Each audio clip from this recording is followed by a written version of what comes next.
Harper didn't believe in karma.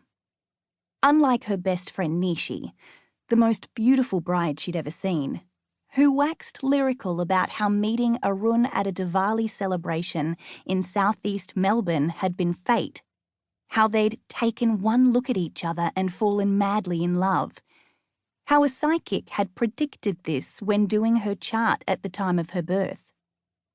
Nishi had been her best friend since high school, so Harper didn't disillusion the loved-up bride.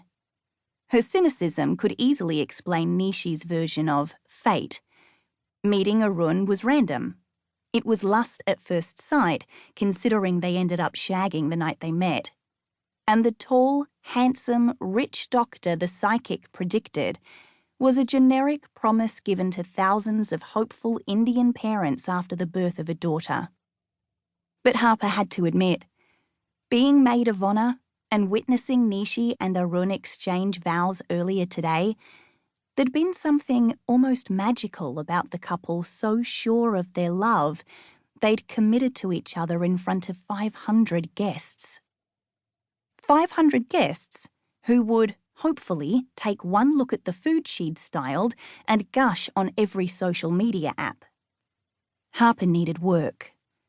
Food styling may be her passion, but it didn't pay the bills half as much as her previous career in catering.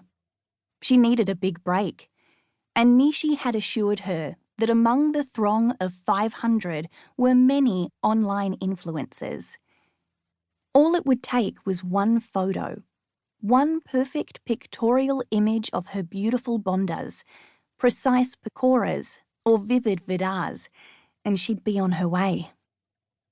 As the guests mingled in the outer foyer of the Springvale Town Hall, she cast a final critical eye over the buffet tables.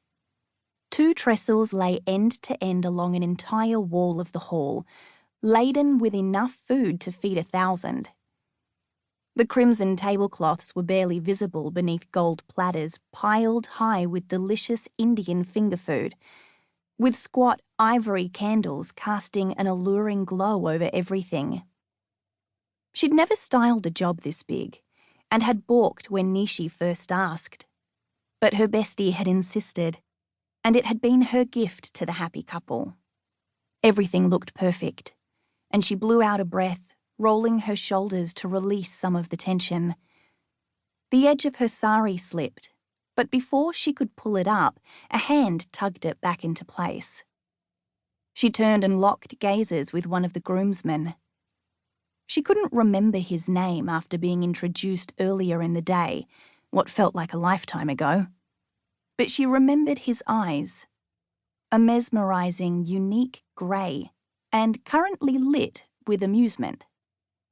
"Can't have you unravelling and distracting the guests," he said, "though personally, I wouldn't mind a little entertainment along with my entree." Harper bit back her first retort, that his flirting was wasted on her. She had a firm man ban in place, ensuring the last 12 months had been angst-free, leaving her to focus on her career and not a never-ending parade of dating disasters.